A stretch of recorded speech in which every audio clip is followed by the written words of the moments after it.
Selamat pagi, Bapak Ibu, saudara-saudaraku yang dikasihi dan diberkati Tuhan.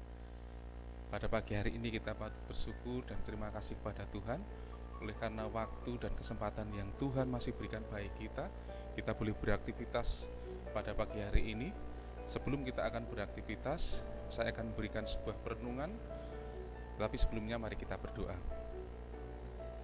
Allah Bapa yang penuh kasih yang bertata di dalam kerajaan surga, terpujilah namamu ya Tuhan, berkarena kasih, kemurahan dan kebaikan yang Tuhan selalu lakukan dan berikan bagi kami. Pada saat ini ya Tuhan, kami akan melakukan segala kegiatan dan aktivitas pekerjaan kami. Biar Tuhan akan memberkati kami di sepanjang hari ini. Dan saat ini kami akan mendengarkan firman-Mu. Biarlah sedikit dari firman-Mu ini boleh menjadikan kekuatan, pegangan dalam hidup kami. Karena kami mohon dan berdoa menampun hanya dalam nama Tuhan Yesus Kristus yang terlebih Tuhan dan Juru Selamat kami. Amin. Pada pagi hari ini, renungan saya beri judul 10 hukum Taurat ada masa berlakunya. Benarkah demikian? Mari kita cek saudara-saudara. Yang pertama, jangan ada padamu Allah lain di hadapanku. Masih berlaku. Jangan membuat bagimu patung, yang artinya untuk sesembahan. Masih berlaku. Jangan menyebut nama Tuhan dengan sembarangan. Masih berlaku. Ingatlah dan kuduskanlah hari Sabat. Jangan membunuh, jangan berzinah, jangan mencuri, jangan mengucapkan saksi dusta, jangan mengingini. Semuanya masih berlaku. Yang saya bahas di sini dalam Keluaran 20 ayat 12, firman Tuhan berbunyi, "Hormatilah ayahmu dan ibumu, supaya lanjut umurmu di tanah yang diberikan Tuhan Allahmu kepadamu." Pertanyaannya, sampai kapan hukum ini terikat dengan saudara dan saya? Atau bagaimana kalau kita sudah tidak mempunyai orang tua, anak yatim piatu? Jadi apakah masih berlaku bagi saudara dan saya? Mungkin ada orang yang berpikir, karena saya sudah tidak punya orang tua, atau saudara-saudari saya juga sudah tidak ada, karena orang tua sudah tidak ada lagi, jadi hukum yang kelima ini tidak berlaku bagi saya. Itu mungkin ada yang berpikir seperti itu. Lalu siapa yang akan kita hormati karena kita sudah tidak punya saudara atau orang tua?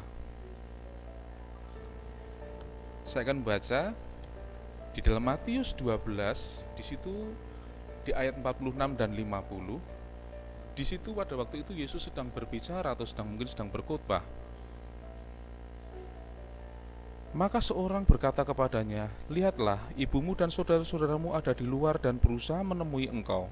Tetapi jawab Yesus kepada orang yang menyampaikan berita itu kepadanya, "Siapakah ibuku? Dan siapakah saudara-saudaraku?"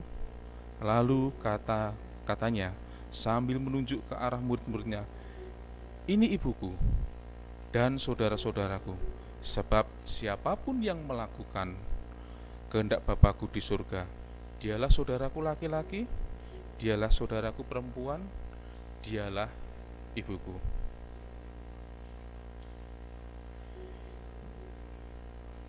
Pertanyaannya, siapakah saudara tua orang tua kita? Di sini menjelaskan bahwa siapa yang melakukan kehendak Bapa dialah saudaraku. Itu kata Yesus. Dan merekalah yang terutama yang perlu kita hormati. Dengan kata lain, ketika kita belajar dari keluarga, kita bisa menghormati orang tua kita. Tentunya, ketika kita di luar, kita bisa menghormati, menghargai siapa saja.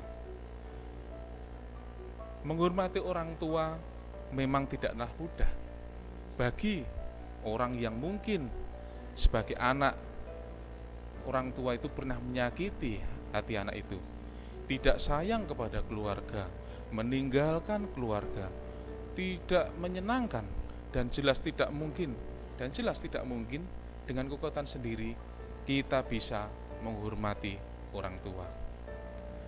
Namun menghormati merupakan jalan yang pasti untuk tujuan hidup kita memuliakan Allah. Karena hormat melahirkan penghormatan.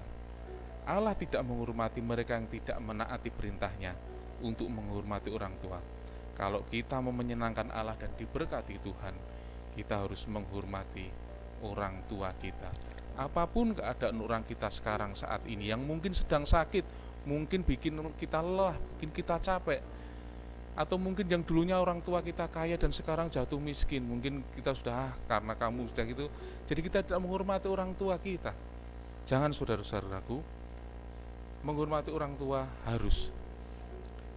Dan di ayat 5 ini menjelaskan, dan hanya hukum kelima ini saja ada janji yang diberikan Tuhan. Di ayat-ayat lainnya tidak diadakan janji, tidak ada janjinya.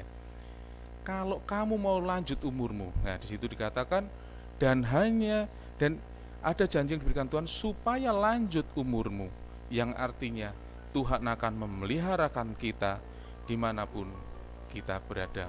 Mau lanjut umur kita, hormatilah orang tuamu. Biarlah renungan singkat yang saya berikan ini boleh menjadi bekal dalam kehidupan kita, untuk kehidupan kita menjadi lebih baik seperti apa yang Tuhan mau. Kiranya Tuhan memberkati. Amin.